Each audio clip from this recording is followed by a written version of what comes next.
ನಮಸ್ಕಾರ ವೀಕ್ಷಕರೇ, ಎಲ್ಲರಿಗೂ ಕೂಡ ದಿ ಕಸ್ಬು ಪೀಪಲ್ ಚಾನಲ್ಗೆ ಸ್ವಾಗತ. ಈ ದಿನ ನಾವು ಹತ್ತನೇ ಮನೆಯ ಬಗ್ಗೆ ಒಂದು ಚರ್ಚೆ ಮಾಡಕ್ ಹೋಗ್ತಾ ಇದೀವಿ. ಹತ್ತನೇ ಮನೆ ಸ್ಪೆಷಾಲಿಟಿ ಬಗ್ಗೆ ಮಾತಾಡೋಣ, ಹತ್ತನೇ ಮನೆ ಗುಡ್ ಸೈಡ್ ಬಗ್ಗೆನೂ ಮಾತಾಡೋಣ, ಹತ್ತನೇ ಮನೆ ಡಾರ್ಕ್ ಸೈಡ್ ಬಗ್ಗೆನೂ ಮಾತಾಡೋಣ. ಸೊ ಇನ್ ಡೀಟೇಲ್ ಆಗಿ ಇವತ್ತು ಒಂದು ವಿಡಿಯೋ ಬಂದ್ಬಿಟ್ಟು ಹತ್ತನೇ ಮನೆ ಬೇಸಿಸ್, ಹತ್ತನೇ ಮನೆ ಬಗ್ಗೆ ಆಗಿರುತ್ತೆ. ಹತ್ತನೇ ಮನೆ ಜ್ಯೋತಿಷ್ಯದ ಪ್ರಕಾರ ಲಗ್ನದಿಂದ ಹತ್ತನೇ ಮನೆ, ಜ್ಯೋತಿಷ್ಯ ಶಾಸ್ತ್ರದ ಪ್ರಕಾರ ಲಗ್ನದಿಂದ ಹತ್ತನೇ ಮನೆ ಕರ್ಮ, ಕೆರಿಯರ್ ಬಗ್ಗೆ, ಪ್ರೊಫೆಷನ್ ಬಗ್ಗೆ ಮಾತಾಡ್ತಕ್ಕಂಥ ಒಂದು ಪ್ರಾಮಿನೆಂಟ್ ಮನೆ ಆಗಿದೆ ವೀಕ್ಷಕರೇ. ಓಕೆ, ಆರನೇ ಮನೆ ಅದು ಸರ್ವಿಸ್ ಬಗ್ಗೆ ಮಾತಾಡುತ್ತೆ, ಅದು ಋಣದ ಬಗ್ಗೆ ಮಾತಾಡುತ್ತೆ. ಬಟ್ ಇಲ್ಲಿ ಹತ್ತನೇ ಮನೆ ಅಂತ ತಗೊಂಡಾಗ ಒಂದು ಜೀವಾತ್ಮ ಭೂಮಿ ಮೇಲೆ ಬಂದಿದೆ ಅಂದ್ರೆ ಅದೇನಾದ್ರು ಒಂದು ಕರ್ಮ ಮಾಡ್ಲೇಬೇಕಲ್ಲ, ಆ ಒಂದು ಕರ್ಮದ ಬಗ್ಗೆ ಹತ್ತನೇ ಮನೆ ಮಾತಾಡುತ್ತೆ. ಇನ್ನ ಹತ್ತನೇ ಮನೆ ಇದೊಂದು ಟಾಪ್ ಕೇಂದ್ರದ ಮನೆ. ಇದನ್ನ ಹತ್ತನೇ ಮನೆ ಅಂದ್ರೆ ನಾವು ಈಮಂ ಕೂಲಿ ಮನೆ ಅಂತ ಕರಿತೀವಿ ಜ್ಯೋತಿಷ್ಯದಲ್ಲಿ, ಈಮಂ ಕೂಲಿ ಮನೆ ಅಂತ ಕರಿತೀವಿ. ಅದಾದ್ಮೇಲೆ ಲಗ್ನದಿಂದ ಹತ್ತನೇ ಮನೆ ಬಹಳಷ್ಟು ವಿಚಾರಗಳನ್ನ ಹೇಳುತ್ತೆ ವೀಕ್ಷಕರೇ. ಲಗ್ನದಿಂದ ಹತ್ತನೇ ಮನೆ ಬರೀ ಕರಿಯರ್ ಬಗ್ಗೆ ಅಷ್ಟೇ ಹೇಳೋದಿಲ್ಲ, ಎಷ್ಟೋ ವಿಚಾರನ ಲಗ್ನದಿಂದ ಹತ್ತನೇ ಮನೆ ಮಾತಾಡುತ್ತೆ ವೀಕ್ಷಕರೇ. ಸೊ ಇವತ್ತಿನ ಒಂದು ಟಾಪಿಕ್, ಇವತ್ತು ಕಂಪ್ಲೀಟ್ ಒಂದು ಡೀಟೇಲ್ ಎಕ್ಸ್ಪ್ಲನೇಷನ್ ಹತ್ತನೇ ಮನೆ ಬಗ್ಗೆನೆ, ಎಲ್ಲ ಆಸ್ಪೆಕ್ಟ್ ಬಗ್ಗೆ, ಎಲ್ಲ ಒಂದು ಹತ್ತನೇ ಮನೆ ಡಿಫ್ರೆಂಟ್ ಅವ್ಯಾನ್ಯೂಸ್ ಬಗ್ಗೆ ಮಾತಾಡೋಣ ಇವತ್ತು. ಹತ್ತನೇ ಮನೆ ಏನೇನ್ ವಿಚಾರಗಳನ್ನ ತಂತಂದು ಹೇಳ್ತಾ ಇದೆ ಅಂತ. ಹತ್ತನೇ ಮನೆ ಅಂದ್ರೆ ಫಸ್ಟ್ ಕೆರಿಯರ್, ಪ್ರೊಫೆಷನ್, ಜಾಬ್, ಒಂದು ಕರ್ಮದ ಬಗ್ಗೆ ಮಾತಾಡ್ತಕ್ಕಂಥ ಮನೆ ಹತ್ತನೇ ಮನೆ, ಮೊದಲೇ ವಿಚಾರ. ಎರಡನೇ ಮನೆ, ಹತ್ತನೇ ಮನೆ ಅಂದ್ರೆ ಹೈಯೆಸ್ಟ್ ಒಂದು ಉಪಚಯ ಸ್ಥಾನ ಅಂತ ಕರಿತೀವಿ. ಅಂದ್ರೆ ಸಮಯಕ್ಕೆ ತಕ್ಕ ಹಾಗೆ ಬೆಳೀತಕ್ಕಂಥ ಮನೆ ಹತ್ತನೇ ಮನೆ. ಸಾಧನೆ ಸಡನ್ ಆಗಿ ಯಾರು ಸಾಧನೆ ಮಾಡಲ್ಲ, ಹಂತವಾಗಿ ಸಾಧನೆ ಮಾಡ್ತಾ ಹೋಗ್ತಾರೆ ಜೀವನದಲ್ಲಿ. ಆ ಹಂತವಾಗಿ ಸಾಧನೆ ಅಂತ ತಗೊಂಡಾಗ ಒಂದೊಂದು ಹಂತದಲ್ಲಿ, ಲೈಕ್ ಒಂದು ಹಂತದಲ್ಲಿ ನಾನು ಇಷ್ಟು ಕಷ್ಟಪಟ್ಟೆ, ಅದರಿಂದ ಇಷ್ಟು ಪಾಠ ಕಲಿತೆ, ಅದರಿಂದ ಒಂದಿಷ್ಟು ಬೆಳೆದೆ. ಇನ್ನೊಂದು ಹಂತದಲ್ಲಿ ಇಷ್ಟು ಕಷ್ಟಪಟ್ಟೆ, ಇಷ್ಟು ಬೆಳೆದೆ, ನಾನು ಇಷ್ಟು ಅಚೀವ್ ಮಾಡಿದೆ.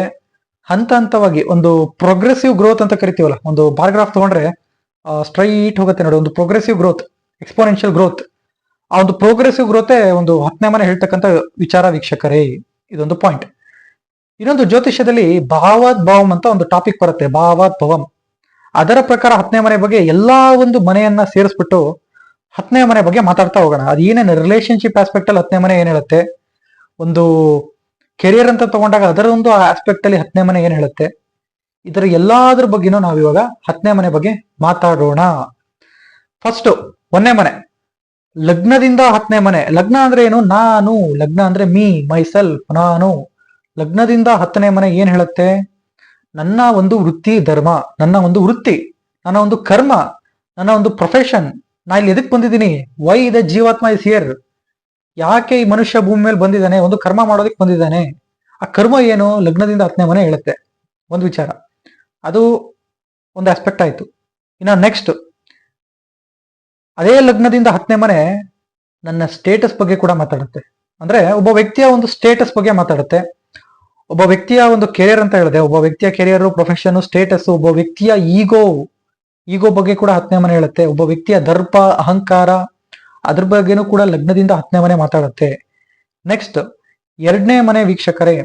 ಎರಡನೇ ಮನೆ ನೀವು ಲಗ್ನ ಮಾಡ್ಕೊಳ್ಳಿ, ಅಲ್ಲಿಂದ 10 ಎಣಿಸಿ, ನಿಮಗೆ ಸಿಗ್ತಕ್ಕಂಥದ್ದು 9ನೇ ಮನೆ. ಅಂದ್ರೆ ಎರಡನೇ ಮನೆ ಅಂದ್ರೆ ಹಣಕಾಸು. ಎರಡನೇ ಮನೆ ನಮ್ಮ ಹಣಕಾಸಿನ ಬಗ್ಗೆ ಮಾತಾಡ್ತಕ್ಕಂಥ ಮನೆ ವೀಕ್ಷಕರೇ. ಎರಡನೇ ಮನೆ ಅಂದ್ರೆ ಫೈನಾನ್ಸ್, ಬ್ಯಾಂಕ್ ಬ್ಯಾಲೆನ್ಸ್, ಮನಿ, ಲಿಕ್ವಿಡ್ ಕ್ಯಾಶ್. ಎರಡನೇ ಮನೆ. ಆ ಎರಡನೇ ಮನೆ ನಮಗ್ ಬೇಕು ಅಂದ್ರೆ ನಾವ್ ಏನ್ ಮಾಡ್ಬೇಕು? ಕರ್ಮ ಮಾಡ್ಬೇಕು. ಅದಕ್ಕೆ ನೋಡಿ, ಎರಡನೇ ಮನೆಗೂ ಹತ್ತನೇ ಮನೆಗೂ 9ನೇ ಮನೆ ಡಿಫ್ರೆನ್ಸ್ ಇದೆ. 9 ಮನೆ ಡಿಫ್ರೆನ್ಸ್ ಇದೆ. 9 ಅಂದ್ರೆ ಏನು? ಆಶೀರ್ವಾದದ ಮನೆ. ಅಂದ್ರೆ ಏನಾಯ್ತಿದ್ರ ಇದ್ರ ಅರ್ಥ ಏನು ಅಂದ್ರೆ, ಸೇಮ್ ಇಲ್ಲಿ ಭಾವಾತ್ ಭಾವಂ ನೋಡ್ತಾ ಹೋಗೋಣ. ಭಾವಾತ್ ಭಾವಂ ಅರ್ಥ ಮಾಡ್ಕೊಂತ ಬನ್ನಿ. ಎರಡನೇ ಮನೆ ಮತ್ತೆ ಹತ್ತನೇ ಮನೆ. ಎರಡನೇ ಮನೆ ಲಗ್ನ ಮಾಡ್ಕೊಂಡು ನೀವು ಅಲ್ಲಿಂದ ಹತ್ತನೇ ಮನೆ ಅಂದ್ರೆ ಅದ್ರ ಡಿಫ್ರೆನ್ಸ್ ನೀವು ಕೌಂಟ್ ಮಾಡಿದ್ರೆ 2, 3, 4, 5, 6, 7, 8, 9, 10 ಅಂದ್ರೆ 9 ಮನೆ ಡಿಫ್ರೆನ್ಸ್ ಬರ್ತಾ ಇದೆ. 9 ಅಂದ್ರೆ ಏನು? ಆಶೀರ್ವಾದ. ಯಾವುದೇ ಮನೆಯಿಂದ 5ನೇ ಮನೆ ಮತ್ತೆ 9ನೇ ಮನೆ, ಆ ಮನೆ ಡಿಫ್ರೆನ್ಸ್ ಬಂತು ಅಂದ್ರೆ ಅದು it is going to be a beneficial aspect ಬಗ್ಗೆ ಮಾತಾಡುತ್ತದೆ. ಭಾವಾತ್ ಭಾವಂ ಥಿಯರಿ ಪ್ರಕಾರ ಒಂದು ಮನೆಯಿಂದ ಇನ್ನೊಂದು ಮನೆ ಕನೆಕ್ಷನ್ ನಲ್ಲಿ, ಒಂದು ಮನೆಯಿಂದ ಇನ್ನೊಂದು ಮನೆಗೆ 5ನೇ ಮನೆ, 9ನೇ ಮನೆ ಮತ್ತೆ 11ನೇ ಮನೆ, ಅದು ಕೂಡ ಗುಡ್. ಈ ಮನೆಗಳ ಒಂದು ಡಿಫರೆನ್ಸ್ ಸೀಕ್ವೆನ್ಸ್ ಅಲ್ಲ ಮನೆ ಬಂತು ಅಂದ್ರೆ ಅದನ್ನ ನಾವು ಏನಂತ ಕರಿತೀವಿ ಅಂದ್ರೆ ಬ್ಲೆಸ್ಸಿಂಗ್ ಮನೆ, ಒಂದು ಗೇನ್ಸ್ ಮನೆ, ಸಪೋರ್ಟಿಂಗ್ ಮನೆ, ಕೋಆಪರೇಟಿವ್ ಮನೆ ಅಂತ ಕರಿತೀವಿ ವೀಕ್ಷಕರೇ. ಇದೊಂದು ಫಸ್ಟ್ ಪಾಯಿಂಟ್. ಓಕೆ, ಸೊ ಅದಕ್ಕೆ ನೀವು ಅಲ್ಲಿ ನೋಡಿ, ಫೈನಾನ್ಸ್ ಅಂತ ತಗೊಂಡಾಗ ಹಣಕಾಸು ಬರ್ತಕ್ಕಂಥದ್ದು ಹೆಂಗೆ, ಕೆಲಸ ಮಾಡಿದ್ರೆ ಮಂತ್ಲಿ ಪೇ ಚೆಕ್ ಬರುತ್ತೆ, ಕೆಲಸ ಮಾಡಿದ್ರೆ ಮಂತ್ಲಿ ಬ್ಯಾಂಕ್ ಬ್ಯಾಲೆನ್ಸ್ ಜಾಸ್ತಿ ಆಗುತ್ತೆ, ಅಂದ್ರೆ ಮಂತ್ಲಿ ಸ್ಯಾಲರಿ ಆಗುತ್ತೆ. ಅದು ಈ ಎರಡನೇ ಮನೆ ಹೇಳ್ತಕ್ಕಂಥ ವಿಚಾರ. ಅಂದ್ರೆ 10ನೇ ಮನೆಗೂ 2ನೇ ಮನೆಗೂ ಪಂಚಮ ಮತ್ತೆ ನವಮದ ಸಂಬಂಧ ಇದೆ. ಫಿಫ್ತ್ ಮತ್ತೆ 9th ಹೌಸ್ ಡಿಫ್ರೆನ್ಸ್ ಇದೆ. 5 ಮತ್ತೆ 9 ಹೌಸಸ್ ಡಿಫ್ರೆನ್ಸ್ ಇದೆ, ಅದೊಂದು. ಅದಾದ್ಮೇಲೆ ಎರಡನೇದ್ದು ಮೂರನೇ ಮನೆ ಎಫರ್ಟ್ ಅಂತ ಹೇಳ್ತೀವಿ. ಮೂರನೇ ಮನೆ ಎಫರ್ಟ್ ಅಂತ ಆಯ್ತು. ಅಲ್ಲಿ ನೀವು ಇನ್ನೊಂದು ಅಬ್ಸರ್ವ್ ಮಾಡ್ಬೋದು, ಮೂರನೇ ಮನೆ ನೀವು ಲಗ್ನ ಮಾಡ್ಕೊಂಡ್ರೆ ಆ ಮೂರನೇ ಮನೆಗೆ 8ನೇ ಮನೆ ಬಂದ್ಬಿಟ್ಟು 10ನೇ ಮನೆ ಆಗುತ್ತೆ. ಅಂದ್ರೆ ಏನು ಅಲ್ಲಿ ಏನಿದ್ರ ಅರ್ಥ, what it is actually telling, ಭಾವಾದ್ಭಾವಂ ಥಿಯರಿ ಪ್ರಕಾರ ನೀವು ಮೂರನೇ ಮನೆ ಲಗ್ನ ಮಾಡ್ಕೊಳ್ಳಿ. ಮೂರನೇ ಮನೆ ಲಗ್ನ ಮಾಡ್ಕೊಂಡು ಅಲ್ಲಿಂದ ನೀವು ಕೌಂಟ್ ಮಾಡ್ತಾ ಬಂದಾಗ ನಮಗೆ 10ನೇ ಮನೆ ಸಿಗುತ್ತೆ. ಅಂದ್ರೆ 8 ಮನೆ ಡಿಫರೆನ್ಸ್ ಬರುತ್ತೆ. ಸೊ ಅಲ್ಲಿಗೆ ಏನಾಗುತ್ತೆ, 3 ಅಂದ್ರೆ ಏನು, ನನ್ನ ಒಂದು ಎಫರ್ಟ್, ನನ್ನ ಸೆಲ್ಫ್ ಎಫರ್ಟ್, ನನ್ನ ಒಂದು ಶ್ರಮ. 10ನೇ ಮನೆ ಒಂದು ಕೆರಿಯರ್ ಅಂತ ಹೇಳ್ತೀನಿ.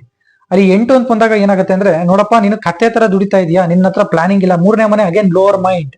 ಮೂರನೇ ಮನೆ ಅಂದ್ರೆ ಲೋವರ್ ಮೈಂಡ್ ಅಂತ ಕರಿತೀವಿ. ಲೋವರ್ ಮೈಂಡ್ ಅಂದ್ರೆ ಪ್ಲಾನಿಂಗ್ ಇರಲ್ಲ, ಸ್ಟ್ರಕ್ಚರ್ ಇರಲ್ಲ, ಡಿಸಿಪ್ಲಿನ್ ಇರಲ್ಲ, ಪ್ಲಾನಿಂಗ್ ಇರಲ್ಲ, ಸ್ಟ್ರಕ್ಚರ್ ಇರಲ್ಲ. ಅದೇನು ಇಲ್ದಂಗೆ ನಾನು ಎಫರ್ಟ್ ಪಡ್ತಾ ಇರ್ತೀನಿ ಮೂರನೇ ಮನೆ ಇದ್ರೆ. ಅವಾಗ 10ನೇ ಮನೆ ಅಂದ್ರೆ ಅದು ಡಿಸಿಪ್ಲಿನ್ ಮನೆ, ಪ್ರೊಫೆಷನ್ ಮನೆ. ಅದಕ್ಕೂ ಇದಕ್ಕೂ 8 ಮನೆ ಡಿಫ್ರೆನ್ಸ್ ಬರ್ತಾ ಇದೆ ಅಂದಾಗ ಏನಾಗುತ್ತೆ ಅಂದ್ರೆ, it is going to be a obstacle create ಮಾಡ್ತಕ್ಕಂಥ ಒಂದು ವಿಚಾರನ ಅಲ್ಲಿ ತೋರಿಸುತ್ತದೆ. ಅಂದ್ರೆ ಷಷ್ಟಾಷ್ಟಕ ಸಂಬಂಧ ಅಂತ ಕರಿತೀವಿ. 10ನೇ ಮನೆನ ನೀವು ಲಗ್ನ ಮಾಡ್ಕೊಂಡು ಅಲ್ಲಿಂದ 6ನ ಎಣಿಸಿದ್ರೆ ನಿಮಗೆ 3ನೇ ಮನೆ ಸಿಗುತ್ತೆ. ಅದೇ 3ನೇ ಮನೆನ ಲಗ್ನ ಮಾಡ್ಕೊಂಡು ಅಲ್ಲಿಂದ 8ನ ನೀವು ಎಣಿಸಿದ್ರೆ 10ನೇ ಮನೆ ಸಿಗುತ್ತೆ. ಅಂದ್ರೆ ಷಷ್ಟಾಷ್ಟಕ ಸಂಬಂಧ ಅಂದ್ರೆ ಇದರರ್ಥ ಏನಾಯ್ತು ಅಂದ್ರೆ, ಒಂದು ಕೆರಿಯರ್, ಒಂದು ಪ್ರೊಫೆಷನ್ ಅಂತ ತಗೊಂಡಾಗ ಅಲ್ಲಿ 3 ಬಂತು ಅಂದ್ರೆ ಅಲ್ಲಿ ಜಾಬ್ಗಿಂತ ಬ್ಯಾಡೋದ್ ಬಹಳ ಇರುತ್ತೆ. ಅಂದ್ರೆ ಜಾಬ್ ಅಲ್ಲಿ ಒಂದ್ ಸ್ವಲ್ಪ ಸ್ಟ್ರೆಸ್, ಕಿರಿಕಿರಿ, ಅದು ಐದರ್ ಇವರ ಮಾತಿಂದ ಬರ್ಬೋದು ಅಥವಾ ಇವರ ಒಂದು ಇಗ್ನೋರೆನ್ಸ್ ಇಂದ ಬರ್ತಕ್ಕಂಥದ್ದು. 3ನೇ ಮನೆ ಅಂದ್ರೆ ಲೋವರ್ ಮೈಂಡ್ ಅಂತ, ಬಾಸಿಗೆ ಬ್ಲಾಕ್ ಮೇಲ್ ಮಾಡ್ತಕ್ಕಂಥದ್ದು ಅಥವಾ ಕೆರಿಯರ್ಗೆ ಪ್ರಾಂಪ್ಟ್ ಆಗಿ ಇಲ್ದಿರತಕ್ಕಂಥದ್ದು, ಕೆರಿಯರ್ ವಿಚಾರದಲ್ಲಿ ಪ್ರಾಂಪ್ಟ್ ಆಗಿ ಇಲ್ದಿರತಕ್ಕಂಥದ್ದು, ಈ ಕಮಿಷನ್ ವಿಚಾರವಾಗಿ ಮೋಸ ಮಾಡ್ತಕ್ಕಂಥದ್ದು.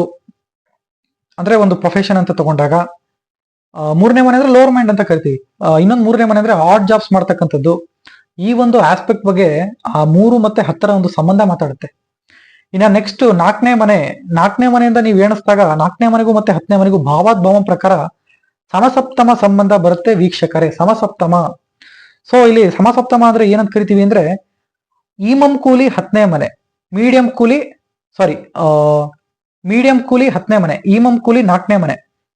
ಅಲ್ಲಿ ಏನು ಸಮಸಪ್ತಮ ಸಂಬಂಧ ಅಂದ್ರೆ 7 ವ್ಯಾವಹಾರಿಕ ಸಂಬಂಧ 4ನೇ ಮನೆಗೂ ಮತ್ತೆ 10ನೇ ಮನೆಗೂ. 4ನೇ ಮನೆ ಅಂದ್ರೆ ಎಜುಕೇಶನ್, 10ನೇ ಮನೆ ಅಂದ್ರೆ ಪ್ರೊಫೆಷನ್ ಮತ್ತೆ ಜಾಬ್. 10ನೇ ಮನೆ ಪ್ರೊಫೆಷನ್, ಜಾಬ್, ಕೆರಿಯರ್, 4ನೇ ಮನೆ ಅಂದ್ರೆ ಎಜುಕೇಶನ್. ಅಲ್ಲಿ ಏನಾಯ್ತು ಅಂದ್ರೆ ವ್ಯವಹಾರಿಕ ಸಂಬಂಧ ಬಂತು. 4ಕ್ಕೂ ಮತ್ತೆ 10ಕ್ಕೂ 7 ಮನೆ ಡಿಫ್ರೆನ್ಸ್ ಇದೆ. ಸೊ ವ್ಯವಹಾರಿಕ ಸಂಬಂಧ ಅಂದಾಗ ಏನಾಯ್ತು ಅಂದ್ರೆ ನಮಗೆ ಒಂದು ಎಜುಕೇಶನ್ ಮಾಡ್ತೀವಿ, ಎಜುಕೇಶನ್ ಇಲ್ದಂಗೆ ಕೆರಿಯರ್ ಅನ್ನ ಬಿಲ್ಡ್ ಮಾಡಕ್ಕಾಗಲ್ಲ. ಒಂದು ಸ್ಟೇಬಲ್ ಕೆರಿಯರ್ ಅಂತ ಕರಿತೀವಿ. 10ನೇ ಮನೆ ಅಂದ್ರೆ ಒಂದು ಸ್ಟೇಬಲ್ ಪ್ರೊಫೆಷನ್, ಒಂದು ಸ್ಟೇಬಲ್ ಕೆರಿಯರ್ ಅಂತ ಕರಿತೀವಿ. 10ನೇ ಮನೆ ಸ್ಟೇಬಲ್ ಕೆರಿಯರ್ ಮತ್ತೆ ಸ್ಟೇಬಲ್ ಪ್ರೊಫೆಷನ್ ನಾವು ಬೇಕು ಅಂದ್ರೆ ಒಂದು ಎಜುಕೇಶನ್ ಅಂತೂ ಬೇಕೇ ಬೇಕು. ಬೇಕೇ ಬೇಕು. ಇಲ್ಲ ಅಂದ್ರೆ ಅದು ತುಂಬಾ ಸ್ಟ್ರಗಲ್ ಪಟ್ಟಿ ಜೀವನದಲ್ಲಿ ಪ್ರೊಫೆಷನ್ ಏನು ಸ್ಟೇಬಲ್ ಆಗುತ್ತೆ. ಇಲ್ಲ ಸ್ವಲ್ಪ ಲೈಟ್ ಸ್ಟ್ರಗಲ್ ಇರಬೇಕು ಅಂದ್ರೆ ಎಜುಕೇಶನ್ ಬೇಕು. 4ನೇ ಮನೆ ಅಂದ್ರೆ ಎಜುಕೇಶನ್. ಇನ್ನೂ ಸ್ಪೆಸಿಫಿಕ್ ಆಗಿ ಹೇಳೋದಾದ್ರೆ, ಇನ್ನೊಂದು ಸ್ಟ್ಯಾಂಡರ್ಡ್ ಆಗಿ ಹೇಳೋದಾದ್ರೆ, 4ನೇ ಮನೆ it not only represents education but also ಒಂದು ಉತ್ತಮವಾಗಿರ್ತಕ್ಕಂಥ ಜ್ಞಾನ. 4ನೇ ಮನೆ ಅಂದ್ರೆ ಜ್ಞಾನ ಇದ್ದರೆ ಜ್ಞಾನದಿಂದ ಕೆರಿಯರ್ ಅನ್ನ ನಾವು ಮಾಡ್ಕೋಬಹುದು. ಜ್ಞಾನದಿಂದ ಜ್ಞಾನವನ್ನ ಬಳಸಿ ಅದರಿಂದ ನಾವು ಸಂಪಾದನೆಯನ್ನ ಮಾಡ್ಕೋಬಹುದು, ಸಂಪಾದನೆಯ ಮಾರ್ಗವನ್ನ ಹುಡ್ಕೋಬಹುದು. ಅದು ಈ 4ನೇ ಮನೆ ಮತ್ತೆ 10ನೇ ಮನೆಗೆ ಇರ್ತಕ್ಕಂಥ ಸಮಸಪ್ತಮ ಸಂಬಂಧ ಹೇಳುತ್ತೆ ವೀಕ್ಷಕರೇ, ಭಾವಾದ್ಭಾವಂ ಪ್ರಕಾರ ತಗೊಂಡಾಗ. ಎರಡನೇ ವಿಚಾರ ಏನಪ್ಪಾ ಇಲ್ಲಿ ಅಂದ್ರೆ, 4ನೇ ಮನೆ ಅಂದ್ರೆ ಪ್ರಾಪರ್ಟಿ. ಅರ್ಥ ಮಾಡ್ಕೊಳ್ಳಿ, 4ನೇ ಮನೆ ಅಂದ್ರೆ ಪ್ರಾಪರ್ಟಿ, 4ನೇ ಮನೆ ಅಂದ್ರೆ ವೆಹಿಕಲ್ಸ್. ಅಲ್ಲಿಂದ 10ನೇ ಮನೆ ಡಿಫ್ರೆನ್ಸ್ 7 ಮನೆ ಡಿಫ್ರೆನ್ಸ್ ಇದೆ, ಸಮಸಪ್ತಮ ಸಂಬಂಧ ಇದೆ. ಸೊ ಅದ್ರಲ್ಲಿ ಏನ್ ಹೇಳ್ತಾ ಇದೆ, ಸೇಲ್ ಆಫ್ ಎ ಪ್ರಾಪರ್ಟಿ. ಆದ್ರೆ ಇಂಡೈರೆಕ್ಟ್ಲಿ 4 ಮತ್ತೆ 10 ಕಾಂಬಿನೇಷನ್ ದಶಾಭುಕ್ತಿ ಅಂತರ್ಭುಕ್ತಿನಲ್ಲಿ ಓಡ್ತು ಅಂದ್ರೆ we see it as a real estate combination ಅಂತ ಕರಿತೀವಿ. ಯಾಕಂದ್ರೆ 4 ಅಂದ್ರೆ ಪ್ರಾಪರ್ಟಿ, 7ನೇ ಮನೆ ಅಂದ್ರೆ ವ್ಯಾಪಾರ ಮಾರಾಟ ಅಂತ ಕರಿತೀವಿ. ಸೊ ಇಲ್ಲಿ ಸಮಸಪ್ತಮ ನೀವು ಲಿಂಕ್ ತಂದಾಗ ಏನಾಗುತ್ತೆ ಅಂದ್ರೆ, 4 ಮತ್ತೆ 10 sale of a property or someone in to real estate kind of a thing. ಅಥವಾ ಅದೇ ಮತ್ತೆ 4 ಮತ್ತೆ 10 ಏನಾಗುತ್ತೆ ಅಂದ್ರೆ through the education the person is going to achieve something in is life. ಇದೊಂದು ವಿಚಾರ ಒಂದು 4 ಮತ್ತೆ 10 ಒಂದು ಸಂಬಂಧ ಮಾತಾಡುತ್ತೆ ವೀಕ್ಷಕರೇ. ಅಂದ್ರೆ ಸಮಸಪ್ತಮ ಸಂಬಂಧ 4 ಮತ್ತೆ 10 ಭಾವೋದ್ಭವ ಪ್ರಕಾರ ನೀವು ತಗೊಂಡಾಗ. ಇನ್ನ 5ನೇ ಮನೆ ಅಂತ ತಗೊಂಡಾಗ, 5ನೇ ಮನೆಗೂ ಮತ್ತೆ 10ನೇ ಮನೆಗೂ ಇರ್ತಕ್ಕಂಥ ಒಂದು ಲಿಂಕ್ ಅಂತ ತಗೊಂಡಾಗ 8 ಮನೆ ಡಿಫ್ರೆನ್ಸ್ ಬರುತ್ತೆ. ಅರ್ಥ ಮಾಡ್ಕೊಳ್ಳಿ. 10ನೇ ಮನೆ ಅಂದ್ರೆ ಸ್ಟೇಬಲ್ ಕೆರಿಯರ್, 10ನೇ ಮನೆ ಅಂದ್ರೆ ಸ್ಟೇಬಲ್ ಕೆರಿಯರ್, ಸ್ಟೇಬಲ್ ಪ್ರೊಫೆಷನ್. 10ನೇ ಮನೆ ಅಂದ್ರೆ ಗವರ್ಮೆಂಟ್. ಅರ್ಥ ಮಾಡ್ಕೊಳ್ಳಿ, 10ನೇ ಮನೆ ಅಂದ್ರೆ ಗವರ್ನಮೆಂಟ್. 10ನೇ ಮನೆ ನೀವು ಲಗ್ನ ಮಾಡ್ಕೊಳ್ಳಿ, ಅಲ್ಲಿಂದ ನೀವು ಕೌಂಟ್ ಮಾಡಿದಾಗ 5ನೇ ಮನೆಗೂ ಮತ್ತೆ 10ನೇ ಮನೆಗೂ ಇರ್ತಕ್ಕಂಥ ಡಿಫ್ರೆನ್ಸ್ ಬಂದ್ಬಿಟ್ಟು 8ನೇ ಮನೆ ವೀಕ್ಷಕರೇ. ಅಗೇನಲ್ಲಿ ಏನಾಯ್ತು, 10ನೇ ಮನೆಗೂ ಮತ್ತೆ 5ನೇ ಮನೆಗೂ 6 ಮತ್ತೆ 8ರ ಒಂದು ಸಂಬಂಧ ಬಂತು, ಷಷ್ಠ ಅಷ್ಟಕ ಸಂಬಂಧ. ಷಷ್ಠ ಮತ್ತೆ ಅಷ್ಟಕ ಸಂಬಂಧ. ಇಲ್ಲಿ ಏನಾಗುತ್ತೆ 5ನೇ ಮನೆ ಇದ್ದಾಗ ಕರಿಯರ್ ಅಲ್ಲಿ ಸಿಕ್ಕಾಪಟ್ಟೆ ಸ್ಟ್ರಗಲ್ ಇರುತ್ತೆ ವೀಕ್ಷಕರೇ. 5ನೇ ಮನೆ ನೆಪೋಟಿಸಮ್ ಅನ್ನ ಕೊಡ್ತಕ್ಕಂತ ಒಂದು ವಿಚಾರ. ಯಾರ್ಯಾರು ಒಂದು ಕೆರಿಯರ್ ಅಲ್ಲಿ ನೆಪೋಟಿಸಮ್ ಅನ್ನ ಅನುಭವಿಸ್ತಾ ಇದಾರೆ ಅವರಿಗೆಲ್ಲ 5ನೇ ಮನೆ ಇರುತ್ತೆ. ಯಾಕಂದ್ರೆ 10ನೇ ಮನೆ ಅಂದ್ರೆ ಬಾಸ್ ಅಂತ ಹೇಳ್ತೀವಿ, 10ನೇ ಮನೆ ಒಂದು ಸ್ಟೇಬಲ್ ಕೆರಿಯರ್ ಅಂತ ಹೇಳ್ತೀವಿ. ಅಲ್ಲಿಂದ ನೀವು 5ನೇ ಮನೆ ಅಂತ ತಗೊಂಡಾಗ ಏನಾಗುತ್ತೆ, ಅದು ನೆಪೋಟಿಸಮ್ ಇರುತ್ತೆ, ಜಾಬ್ ಅಲ್ಲಿ ಕಿರಿಕಿರಿ ಇರುತ್ತೆ, ಜಾಬ್ ಅಲ್ಲಿ ತುಂಬಾ ಪ್ರೆಷರ್ ಇರುತ್ತೆ, ಜಾಬ್ ಅಲ್ಲಿ ತುಂಬಾ ರಿಸ್ಕ್ ಇರುತ್ತೆ, ಅಥವಾ ಸ್ಯಾಲರಿ ಕಡಿಮೆ ಇರುತ್ತೆ, ಅಥವಾ ಖರ್ಚು ಸಿಕ್ಕಾಪಟ್ಟೆ ಹೋಗ್ತಾ ಇರುತ್ತೆ. ಈ ನೆಪೋಟಿಸಮ್ ಅಂತ ಕೇಳಿದ್ನಲ್ಲ, ನೆಪೋಟಿಸಮ್ ಅದು ಕೂಡ 5ನೇ ಮನೆನೆ. ಇನ್ನೊಂದು ಆಂಗಲ್ ಅಲ್ಲಿ ಮಾತಾಡೋಣ. Something has to be done with money. 5ನೇ ಮನೆ ಲಂಚ, ಬ್ರೈಬ್. ಯಾಕಂದ್ರೆ 10ನೇ ಮನೆ ಅಂದ್ರೆ ಗವರ್ನಮೆಂಟ್. 10ನೇ ಮನೆ ನೀವು ಲಗ್ನ ಮಾಡ್ಕೊಂಡು ಅಲ್ಲಿಂದ 8 ಕೌಂಟ್ ಮಾಡಿದ್ರೆ 10, 11, 12, 1, 2, 3, 4, 5 8 ಮನೆ ಡಿಫ್ರೆನ್ಸ್ ಬಂತು. ಸೊ ಅಲ್ಲಿ ಏನಾಗುತ್ತೆ, 8 ಅಂದ್ರೆ ಲಂಚ, ಬ್ರೈಬ್. ಅಗೇನಲ್ಲಿ 8 ಅಂದ್ರೆ ಸಸ್ಪೆಂಡ್.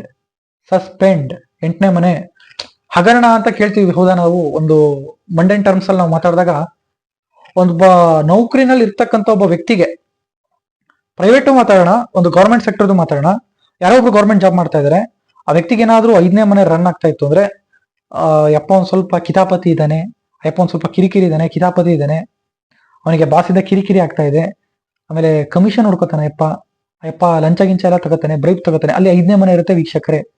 ಅಗೇನ್ ಅದೇ 5ನೇ ಮನೆ ಇನ್ನೊಂದು ಹೇಳ್ತಾ ಇದೀನಿ, ಇಲ್ಲಿ ಏನಾಗುತ್ತೆ ಅಂತ, ಈ ಹಗರಣ ಅಂತ ಕರಿತೀವಿ, ಒಂದು ಹಗರಣ ಆಗ್ತಕ್ಕಂಥದ್ದು, ಅವ್ರ ಮೇಲೆ ಒಂದು ಕೇಸ್, ಅಂದ್ರೆ ಈ ಗವರ್ಮೆಂಟ್ ಅಫಿಷಿಯಲ್ಸ್ ಅವ್ರ ಮೇಲೆ ಒಂದು ಕೇಸ್ ಬರ್ತಕ್ಕಂಥದ್ದು, ಈ ತರ ಎಲ್ಲ ಕೊಡ್ತಕ್ಕಂಥದ್ದು 5ನೇ ಮನೆ. ಯಾಕಂದ್ರೆ 10ನೇ ಮನೆಗೆ ಅದು ಶತ್ರುವಿನ ಮನೆ ಅಂತ ಕರಿತೀವಿ. ಅಲ್ಲಿ ಅಷ್ಟು ರಿಲೇಶನ್ಶಿಪ್ ಕೆರಿಯರ್ ವಿಚಾರದಲ್ಲಿ, ಕೆರಿಯರ್ಗೂ ಮತ್ತೆ 5ನೇ ಮನೆಗೂ.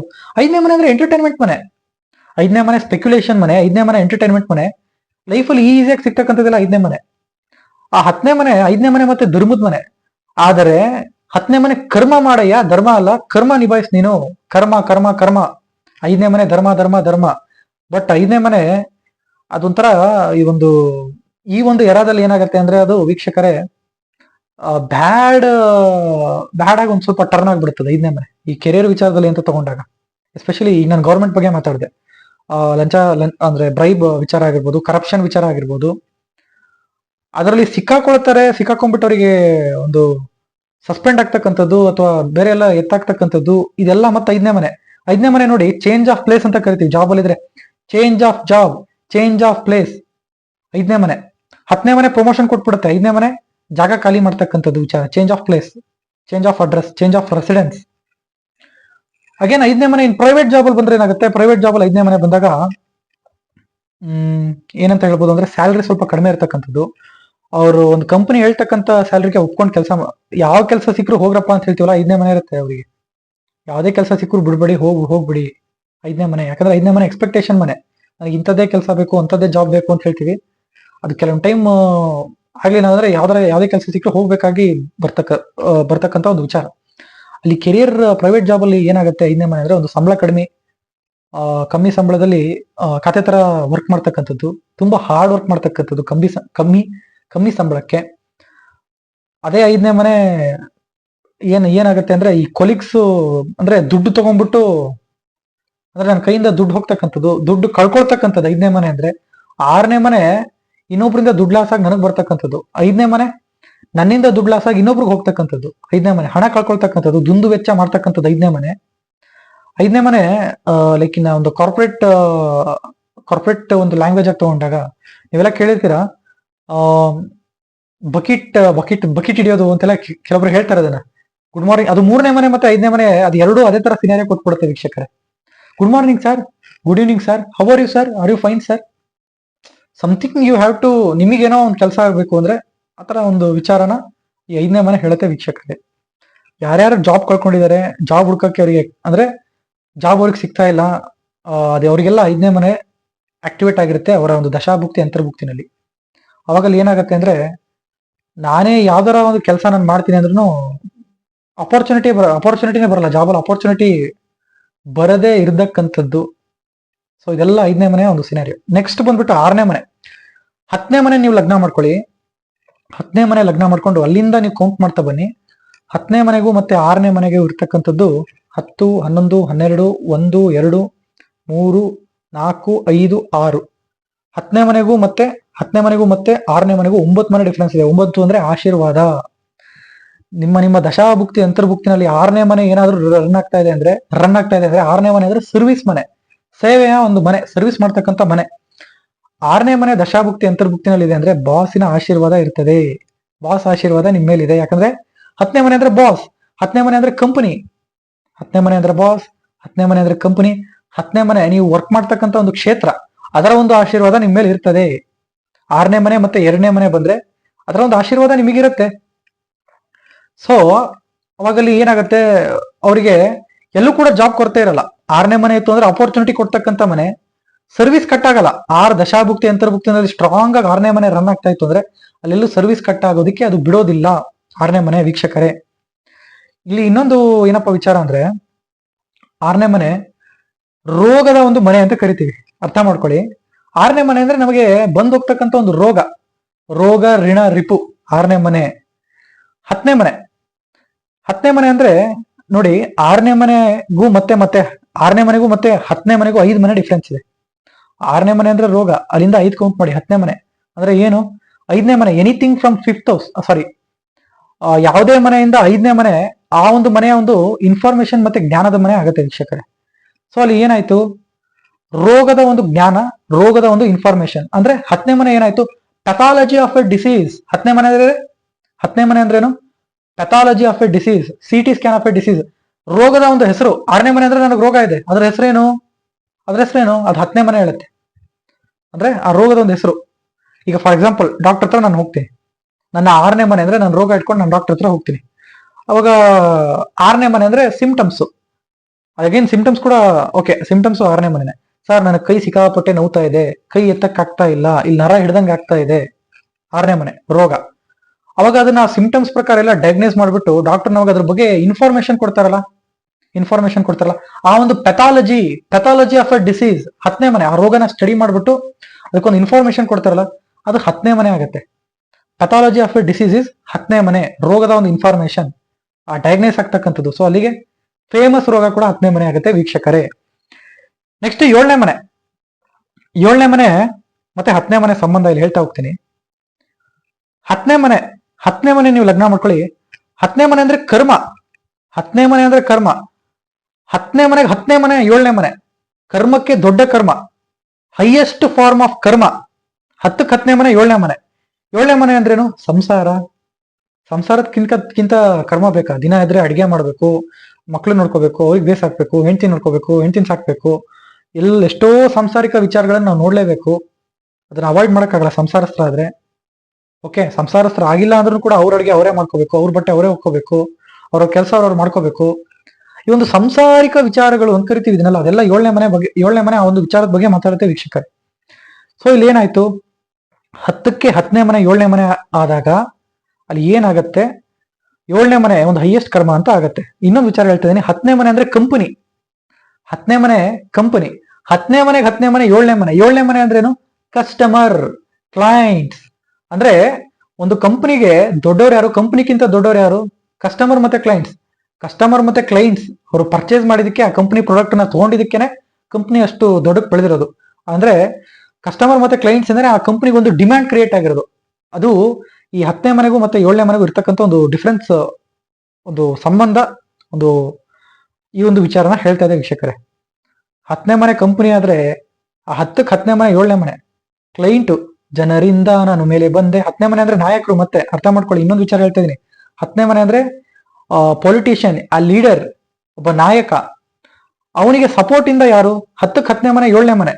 7ನೇ ಮನೆ ಅಂದ್ರೆ ಯಾರು? ಪ್ರಜೆಗಳು, ನಾವು ವೋಟ್ ಮಾಡಿದಕ್ಕೆ ತಾನೇ ಅವ್ನು ಲೀಡರ್ ಆಗಿದ್ದು. ಜನರಿಂದ ನಾನು ಮೇಲೆ ಬಂದೆ, ಜನರನ್ನೇ ನನ್ನ ದೇವರೆಂದೆ. 10ಕ್ಕೆ 10ನೇ ಮನೆ, 7ನೇ ಮನೆ. ಜನರಿದ್ದರೆ ನನ್ನ ಬೆನ್ನು ಹಿಂದೆ, ಹೋರಾಡಲು ನಾ ಎಂದು ಮುಂದೆ. ಇದೆ 10ಕ್ಕೆ 10ನೇ ಮನೆ, 7ನೇ ಮನೆ ವೀಕ್ಷಕರೇ, ಜನರ ಬೆಂಬಲ. ಇನ್ನೊಂದು ವಿಚಾರ ಮಾತಾಡ್ತೀನಿ. ಒಂದಾಯ್ತು. ಅದೇ 10ಕ್ಕೆ 10ನೇ ಮನೆ, 7ನೇ ಮನೆ ಅಂದ್ರೆ ಅಣ್ಣವ್ರದ್ದು ಹಾಡು ಕೇಳಿರ್ಬೋದು ನೀನು. ಈ ಹಾಯಾಗಿ ಕುಳಿತಿರು ನೀನು ರಾಣಿಯ ಹಾಗೆ, ಮಹಾರಾಣಿಯ ಹಾಗೆ. ಅಂದ್ರೆ 7 ಅಂದ್ರೆ ಏನು? ಸ್ಪೌಸ್. 10ಕ್ಕೆ 10ನೇ ಮನೆ ಅಲ್ಲಿ ಈಗೋಯಿಸ್ಟಿಕ್ ರಿಲೇಶನ್ಶಿಪ್ ಕೂಡ ತೋರಿಸುತ್ತೆ. 10ಕ್ಕೆ 10ನೇ ಮನೆ ಗಂಡ ಹೆಂಡತಿ ನಡುವೆ ಒಂದು ಈಗೋಯಿಸ್ಟಿಕ್ ರಿಲೇಶನ್ಶಿಪ್ ಆಗಿರ್ಬೋದು, ಅಥವಾ ಮಿಸ್ಅಂಡರ್ಸ್ಟ್ಯಾಂಡಿಂಗ್ ಆಗಿರ್ಬೋದು. ಈ ತರ ಒಂದು ವಿಚಾರನೂ 10ನೇ ಮನೆ ಅದ್ರ ಬ್ಯಾಡ್ ಸೈಡ್. ಇದು ಡೈವರ್ಸ್ ತನಕ ತಗೊಂಡು ಹೋಗ್ತಕ್ಕಂಥದ್ದು 10ನೇ ಮನೆ ಬ್ಯಾಡ್ ಸೈಡ್. ಒಂದು ಎಪಿಸೋಡ್ ಬಂದ್ಬಿಟ್ಟು ಲೆಂತಿ ಆಗ್ತಾ ಇದೆ. ಇದನ್ನ ನಾನು ಇಲ್ಲಿಗೆ ಸ್ಟಾಪ್ ಮಾಡ್ತೀನಿ. ಇನ್ನೊಂದು ಎಪಿಸೋಡ್ ಅಲ್ಲಿ ಇದನ್ನ ನಾನು ಕಂಟಿನ್ಯೂ ಮಾಡ್ತೀನಿ ಅಂತ ಹೇಳ್ತಾ ನಮಸ್ಕಾರ.